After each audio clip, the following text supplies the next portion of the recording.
if it's under warranty and it's fairly new, then often you'll be going back to the toolbox store and asking for a refund and buying a brand new tool.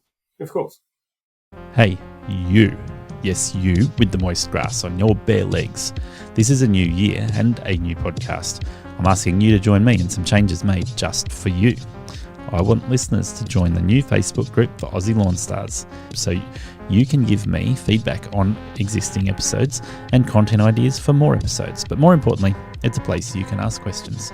The simple questions may get answered by members in the group already, much like you would find in any community group. But the questions will fuel and feed future episodes. More importantly, if you ask a question in the group or on the YouTube comments section, you may get sucked into the dungeon where your question and you become a feature episode. In short, join Aussie Lawn Stars on Facebook, YouTube and Instagram to participate and engage with me directly and other listeners who want to help or be helped. So I know the manufacturers don't like to hear that, but that's often the way it's treated in those toolbox stores is here's a brand new one, see you later. Again, in those stores, it's all about volume. Yeah. Plain and simple. Yeah. It's volume. Certainly not backing out Bunnings or Tow Tools or anyone for that matter, No. but that is a retail space. It's not a service space, it's a retail space. So it's stack them high, sell them low. And that's, and also too, that's where, like you look at those tools that it is really appealing, especially with Ego for that matter, with their battery redemptions. Like that is one of the biggest talking points. And so it should be as well. Yep. If you can save a lot of money, $600-700 on batteries, why wouldn't you? When we go back to talking about needing 10 batteries per person on the job for the day, if you can do a battery redemption, it doesn't take too many tools and you've got the amount of batteries you need. Exactly right. So that's a big selling point. But anyway, yeah. And Ego's not the only company that has done redemptions. I've seen it come up with a few, but they're certainly well known for it. Well, they market it so well. Yeah. Yeah. They've done a brilliant job. Correct. And again, never had one, but I know what they do. Yeah. But I would say when it comes to the decision to buy from a toolbox store versus a dealer, I still prefer the dealer. 100%. I don't let that put me off. At the moment, I've been thinking about getting a Makita hedge trimmer just because everyone raves about them so much. And it's like, I've got the Husky, I've got Ego.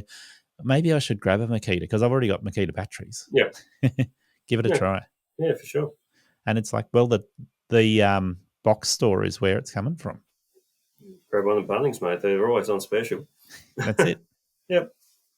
Yeah. And also for the price, like I think that, a few $100s, if it did last you 12 months and you've done 10 grand's worth of work with that, it'll certainly pay for itself a few times over. Oh, yeah. Well and truly. Yeah. So, when it comes to battery tools, I look at it that way. I'm like, the number of batteries I can regulate based on whether I'm charging on the go or not, the value as to where you buy it from a dealer or a box store and the return rate and the replacement rate of battery, I look at it and go, yep, it works for me. But you do have to look at whether it's the right tool for the job that you do.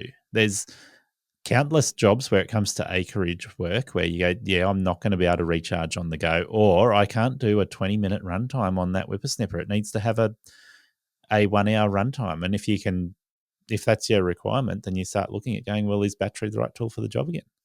Yeah, well, like with the acreage stuff we do, and we brush cut, and brush cut edges and verges and whatever else like that. That one particular job the other day, we probably went through 40 litres of two-stroke. So that's the size of it with brush cutters. And, and that's also bigger brush cutters. You've got a few 360s and 260s running all the one time. Yeah. But that's, to get the job done over the course of a couple of days, that's how much we went through. So I had to think how many batteries we had to go through. But again, the work we were doing, and what we were cutting through, there's not a battery product out there that could go through what we were doing. Well, the other factor there, when you're talking battery on those overgrown jobs or the bigger, heavy jobs, if you're talking a 36 volt or a 56 volt 5 amp battery, because that's covering the bulk of hand tools. They're sort of around that size. Yeah. Maybe up to 10 amps at 36 volts, maybe 5 or 7.5 amps at the 56 volt range. With those sorts of tools, that battery is getting hammered. Oh, yeah. Right? If you can run a backpack battery, then you reduce the load on each cell on the battery. So that makes a big difference in terms of that brush cutting job.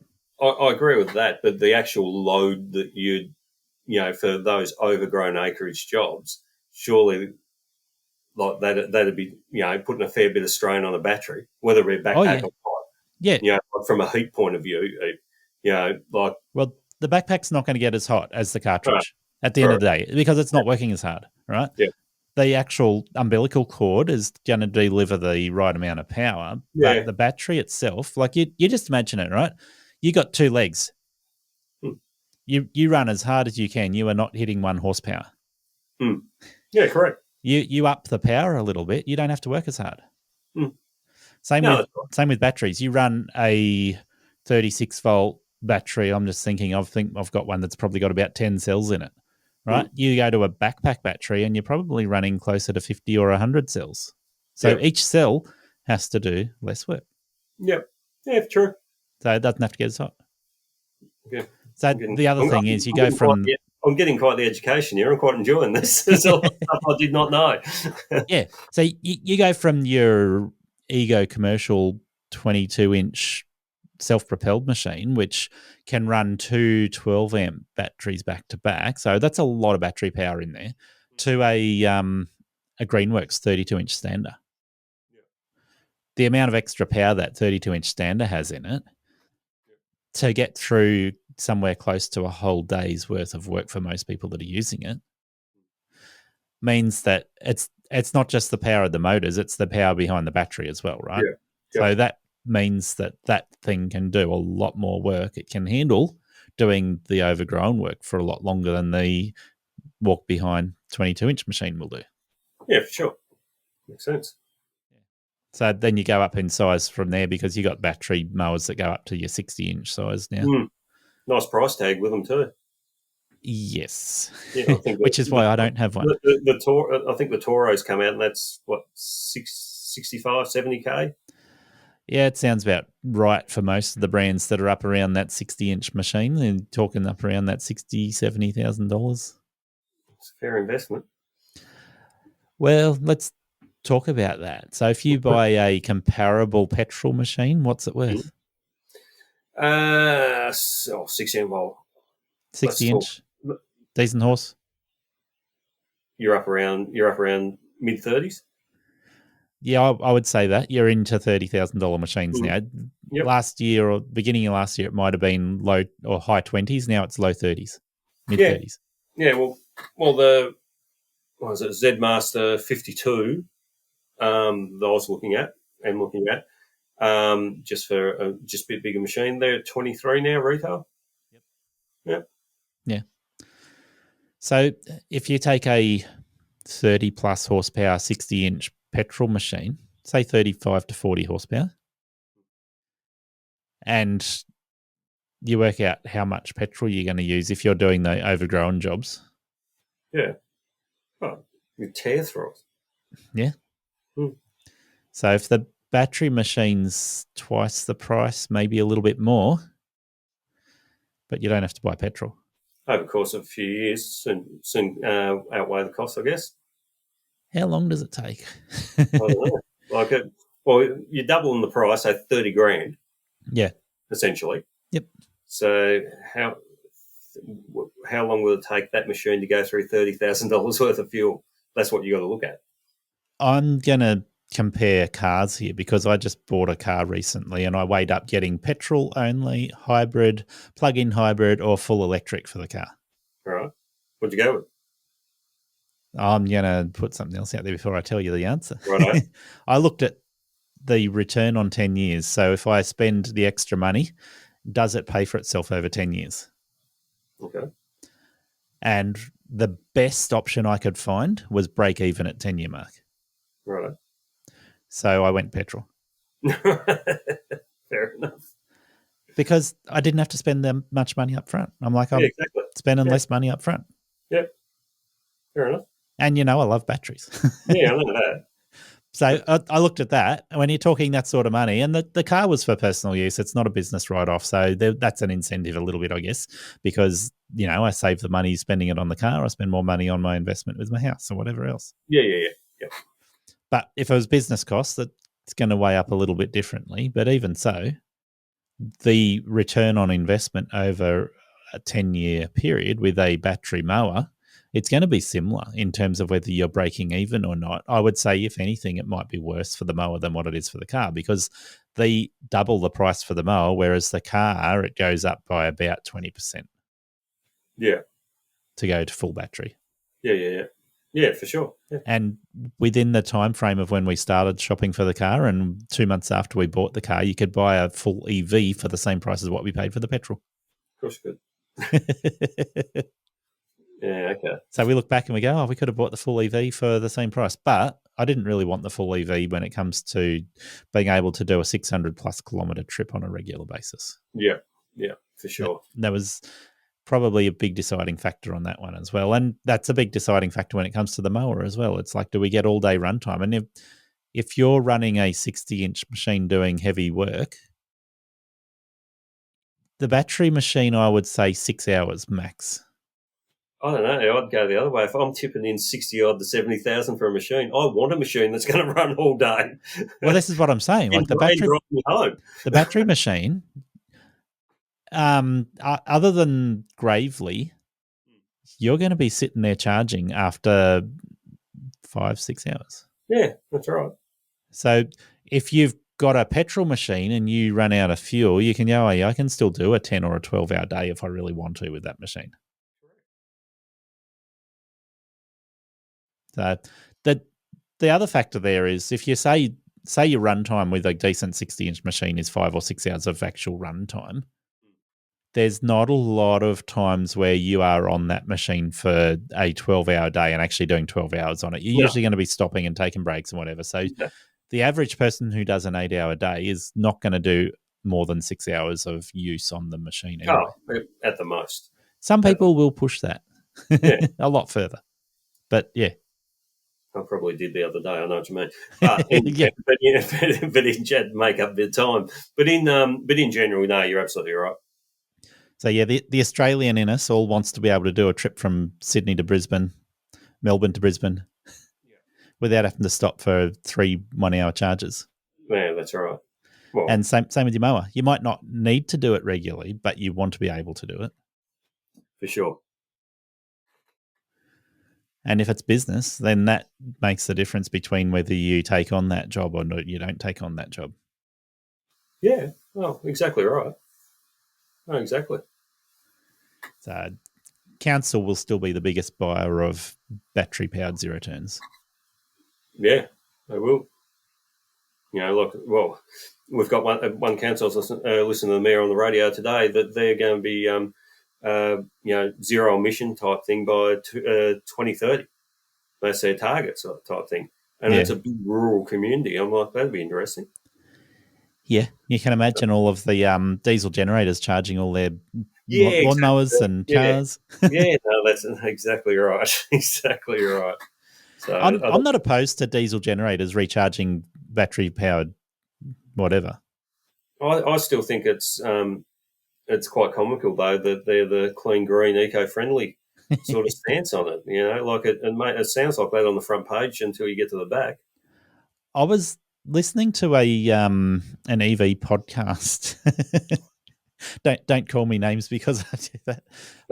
But they talked about the whole diesel generator for recharge points for EVs.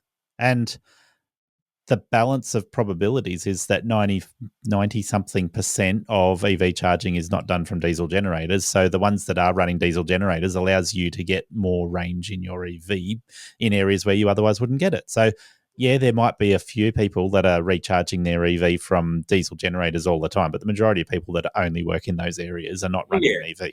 Yeah. But it allows somebody with an EV to get there. Yeah, that's right. And the majority of the time, the EV is doing 20 to 40-minute drives from home to work. Yeah, I was going to say they're not 79 series Land Cruisers tearing through the Northern Territory. No. But if you do go to the Northern Territory, chances are there'll be a diesel-powered generator that will help you make the trip. Well, it'd have to be. Yep. Yeah. Anyway, talking about the right tool for the right job, aren't we? Exactly. So, is there any other really good examples we've got of, or that you've come across recently? What I've come across recently, not really. Apart from that one, I think everyone has a certain point in time, or more regularly than not really, that they rock up to a job that it might be a quote, it might be something they've landed, and it's either too big, the machine's too big, the job's too small, and I think it comes down to probably assessing what, I guess, more so the point of what I was getting to, assessing, are you capable, have you got the machinery to do the job, more so than anything. Yeah. And it comes down where this conversation led the other day with us was, is it worth purchasing a machine, let's call it a machine, whether it be a zero turn, whether a machine for the job in hopes you may get another job? Or are you purchasing a machine in hope you do get work and, you're going to have to market that, and you've got, $20,000 worth of machine sitting there not doing anything with the hopes you've got a job, or you land a job and it might be only a one-off job and you go, God, I need a machine. I can't hire one because we don't have places down here where you can hire mowers or anything like that. Yeah. In Tassie, I guess, Hobart in particular. Yeah. So is it go, yep, I want to target acreage mowing, I'm going to spend 20 grand. Yeah. On the machine, off I go. Does it sit in the shed and you get no work from it? Or do you market that you can do acreage and then just go to your mower shop and buy one when you get it? Yeah, you're thinking about my $20,000 excavator experiment, aren't you? Well, you could put my Razorback into the same boat at the moment, because I only use it, a dozen times a year, and there's, secondhand, probably 10 grand's worth of machine. If anyone wants to buy one, give me a call. So in that regard, it's probably in the same thing, I think it's a bit of a trap buying a machine in hopes you'll get the work. In that, if cash flow is an issue, if cash flow isn't an issue, so by all means, go and buy one and market what you do in your area, like with ride-on work. I've got some very strong thoughts on this, and having that experiment with the excavator helped me formulate these strong thoughts. But a lot of people listening to this podcast don't have the wealth of experience that you have, Damian. Efficiency is the thing that rules a business and the decisions you make as a small business owner. Right Mowers give you the options in their product lineup to match efficiency with size, fuel usage, and the type of jobs you want to target, from catching to mulching or side discharge, from roadside verges to acreages, and manicured lawns to 6 feet tall and super long. I've been using the Right Stander I 42-inch with a Catch Pro for manicured areas and the Stander ZK61 to maximise productivity for large open acreage mowing. If you need to replace your push mower, try the 32-inch Stander B. If you have more open access to residential properties, there's a 42 through to 48-inch option that suits you. And if you want to enter the acreage market, the 52, 61 and 72-inch machines have choices in engine size and model type to suit the work you want it to do. Right Standards go the distance, saving you time and money, season after season.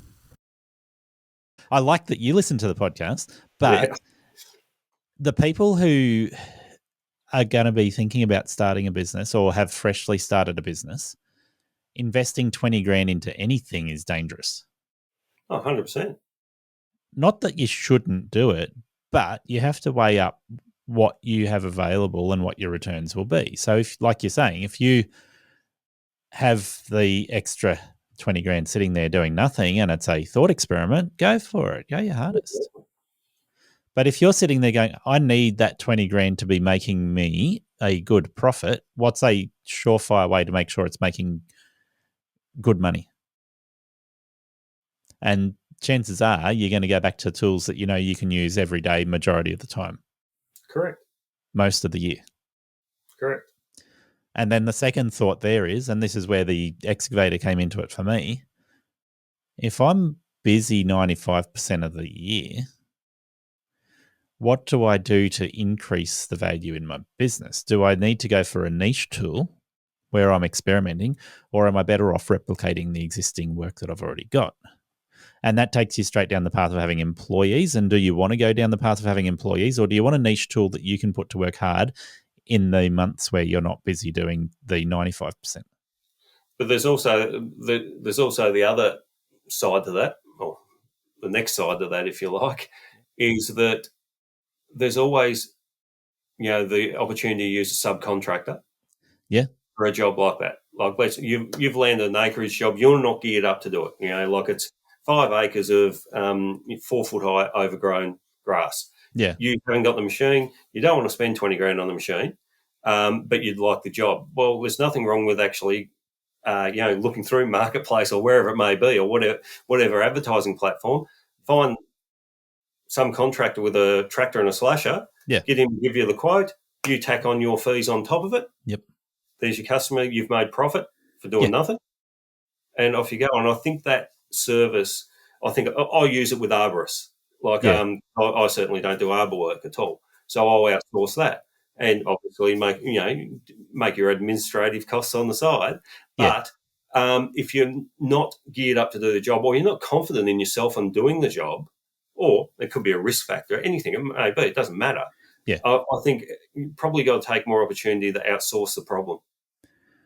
So I've seen people go both ways on this, and I agree with you. Like, if you're running at close to your peak efficiency and there's an opportunity to take on a job but you don't have the right setup for it, then subcontractors is an awesome way to increase your bottom line by significant percentage points. 100%. It's not necessarily going to double your income. If it does, talk to me. I want to know.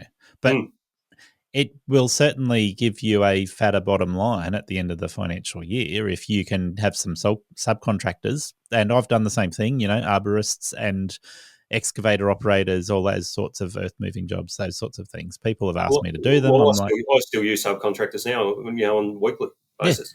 Yeah. So I'm the right person for them to ask. I may not have the right tool, but I'm the right person for them to ask. And I'll find the right person to do the job, and either, depending on the situation, either do it as a goodwill because it keeps me being in the center of attention for that person, thinking they can come to me to get their problem solved, or you tack on a percentage going, well, I don't really want to be dealing with this, but if I put a markup on it, it's worth my while. Of course.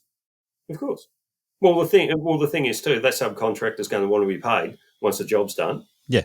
And so they do send you an invoice. Well, you might be waiting 7, 14, 30 days on on the job that you've put in. So you're still going to need a bit of cash flow and a bit of fat in there. Yeah. So I would put it to you this way, right? If you are running a lawn care business, you're working out how to get started, then even a $5,000 to $10,000 tool that is not giving you the sort of income you're already chasing is a bit of a stretch.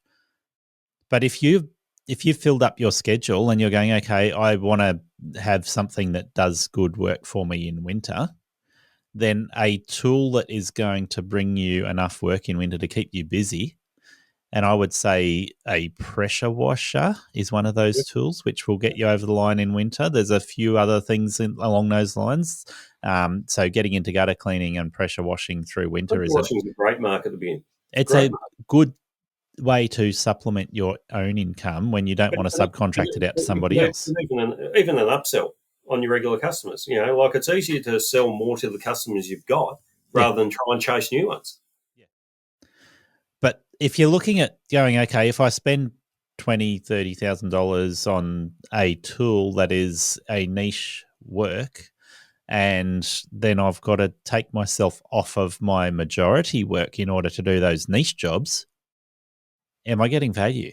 And the answer is most likely no. If you're going, okay, 95% of my work is mowing lawns, but I want to get into earth moving, and the only time you're going to do it is in winter, you've got to weigh up how much that tool's making. Also, like you say, it's taking away from your regular work. It opens up that can of worms that you want to keep your regular customers. All of a sudden, you need staff.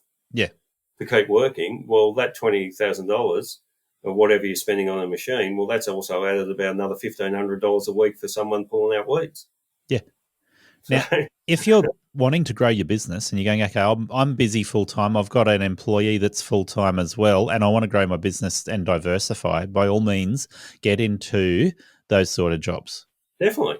And what you do is you go, okay, I can afford to put myself on those jobs, but chances are you won't. You'll want to be in control of what your employees are doing on the mowing most of the time. So maybe find an employee who is a machine operator who can do some lawn mowing when the machine's not busy. Exactly. Oh, there's scope, and there's scope for it, and it's scalable. No worries in the world. But I guess I was getting back to the your single operator, for, as you said, first starting up. It's not where you want to head. Not at all. I've spoken to one person, Grant Little. He has the excavators, the tip truck, and the lawn mowing setup, and he's doing it well. So there is the possibility of doing that, where you split your income between small earth moving jobs and acreage mowing. And if you're in the area where you know that acreage mowing, so a $20,000-$30,000 mower, and excavation work with a $30,000 plus excavator and a small tipper is going to bring you good income, then that's not a bad business model. No, exactly. There are different ways to look at this. Oh, there is. So you could skin the cat 100 different times, really. And it also comes down to the operator or the business owner as well, of of what they which direction their experience, what they want to do. Because there's probably thousands of people out there listening to this going, this guy doesn't know what he's talking about. I'll go buy a machine and I could do $1,000 mows for 30 days and it's paid for. Yeah, excellent. Exactly. Go and do it. Like, that'd be great. That's a perfect scenario. I was lucky enough when I bought my razor back, and that was back in the day very expensive, but that was paid for in the first job I did with it, sort of thing.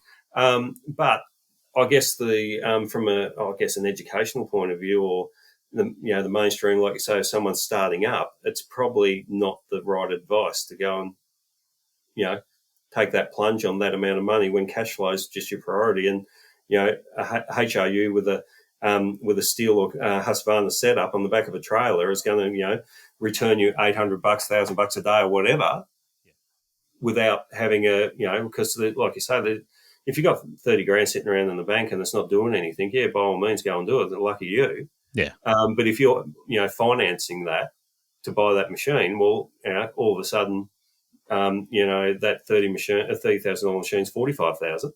Yep. Or whatever it may be, unless you can, take advantage of any sort of deal, like Toro is and whatever. But it's just one of those things. I guess the way I operated mine was I bought the machine after I had the contract.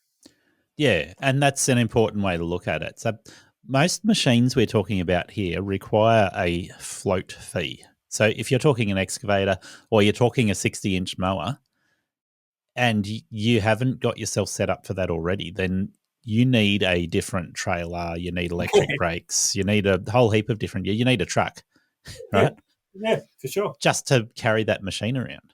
So unless you have a business model that's well thought out to incorporate that sort of machine in, then there's a lot of additional hidden fees involved in doing it. Yeah. And also too, bigger machine, bigger maintenance. But take people back and look at a good way to crack in that market. If you're going, okay, I'm going to start out with something that's easy. I've got my old Ford Laser hatchback. I've got my Bunnings mower and my bent shaft whippersnipper limp shaft. We're set up, right? But I'm only doing that to fund getting into doing acreage and earth moving. The first time you get asked to do an overgrown job, instead of running out there and buying a $20,000 mower or a razorback, get a brush cutter that can do that overgrown clearing. And a brush cutter will, apart from the very thick, heavy stuff and your saplings, a brush cutter will do the same as a razorback. Well, a brush cutter with a blade on it will cut through some pretty serious saplings too. Yeah, well, that's right. Yeah, exactly. But a brush cutter will do that job. Yeah, and I guess that's one of those things. It's one of those things that it probably, and I guess it's a little bit of a segue, if you like, where you start off with your laser and your floppy shaft line trimmer or whatever. Yep. But you start doing a few $40, $50 lawnmowers and that sort of stuff. Yeah. But then you can, start to build your tool arsenal, if you like, if you're putting that little bit of money aside out of those $40 and $50 mows. Yeah. And then you can build into that. And that's essentially what I did. I did finance a bit of stuff to start with, but now it's like, if I can pay cash for it, I will, Yeah. Well, if you're starting bare bones, then you're going to start with the cheapest car, which is the car you've already got. But you've got to have a vision of going, all right, I need to prove that this is a sustainable income. And part of that is going to be being able to afford the equipment that will actually make it a sustainable income. So a path to get to viability is something that needs to be thought through. But like you say, that's all a part of business planning, where I think, a lot of people probably struggle a lot with that, as in, like getting blind, not trying seeing the forest for the trees type thing, but not also having that time to go, right, how does the next 12 months look, or how does the next 2 years or 5 years or whatever? And like I've said before, if you're starting a business, you should be starting a business on how you're going to sell your business, and get to that point, but also still remain profitable the whole time. But also to not to go into, like debt's debt, like everyone has it. And if you need to go into debt to, I did to secure a very, very big contract. So that was fine, but that's, that was paid down straight away. In that regard, lucky I've got my missus that does the stuff like that. But anyway, but it's, getting, I suppose, leading on to, both a fan of the profit first, sort of thing. And, like the principles in that, and it doesn't have to be to the ninth degree of 9 different bank accounts or whatever it may be. But if you've got your bank account set up, and going back to the guy with the laser, if out of that $50 mow and he's putting aside 4%, 2%, 5%, whatever it is, out of that $50 into a tool account, well, a couple months down the track, he can go buy a HRU or a 260 brush cut. Yeah. So it comes down to long-term planning, especially with machinery in particular, because if you can afford to, bankroll cash, buy a machine, well, you're not paying the interest, but also you can just sell it straight away if it's not being used. Yeah, that's right. It's not a panic sell because you own it. Yeah, and that's where, if you are experimenting and trying to build things slowly without incurring debt that you can't repay, starting with a second-hand mower means that you're not losing value straight away. Definitely. So if you buy a mower that's brand new for $25,000, $35,000, the moment you walk out the door and you turn the blades on, it's dropped in value by a significant amount. In 6 months' time, it's probably half of its value. Yeah, definitely. If you buy a second-hand mower at that half price point rather than $30,000, it's $15,000. And you try it for 6 months. After 6 months, it's possibly still worth $15,000. Of course. Yeah, of course. Yep. Yeah, no, everything doesn't have to be flashy, flashy bells and whistles and everything. If it does the job, it does the job. Yeah. Yep. That was the case with my excavator experiment. It was worth $20,000 secondhand, and it was still worth $20,000 secondhand. Yeah. Yeah. So there you go. Yeah. Damian, thanks for joining me. No worries, mate. It's been good to see you. I know we've spoken a bit, but good to catch up in sort of person. Yep, face to face. Yeah, that's it. And I have a daughter who's 15, almost 16 years of age. She says to me the other day, "We need to go and visit Uncle Dale in Tasmania again soon, Dad." You do, mate. Come on down. We've just that's why I'm in this room here with water over time, because my office is still a dumping ground where we've just moved into a new house. So I wasn't going to have that in the background, but fair enough. But, yeah, we're down. We're literally 3-minute walk from a beach. Come down. Yeah, nice barbecue, sort of thing. Yeah. The problem is this way. Sorry. The problem is my daughter says, "I want to go in winter," and I'm like, "No, it doesn't get cold down here, mate. I don't want to be down in Tasmania in winter." Yeah, it's a fallacy. It's not that cold. Well, my brother Dale lives on the northwest corner, so up a place called Smithen, or just out of Smithen. Smithen. Smithen. Yeah, you got to say it with a lisp. Yeah, yeah, no, I have a few trips up there. My young bloke with his with hockey and whatnot playing. So, and also Nice. too, I head up there a fair bit. Well, not a fair bit, but probably 3 times a year and meet with all the franchisees on the Northwest Coast. So, Yeah, nice. Now, apparently it's just windy and cold all the time there. Yeah, it's a bit like that up there. But when it's hot, it's blazing. Yep, fair. Yeah, my brother said the other day he had a heat wave there. It was 23 degrees. But it's the humidity that gets you. I was like, 23 degrees. It's 36 up here. Yeah. Good to talk to you, Damian. You too, mate. Take it easy. Yeah, catch you later. No worries. All the best, Gary. Bye. Thank you for listening to Aussie Lawn Stars. Please remember to rate and review the show on the Apple Podcasts app or the player you use. Exciting new shows are released every Monday. Make sure you follow or subscribe to hear the next episode.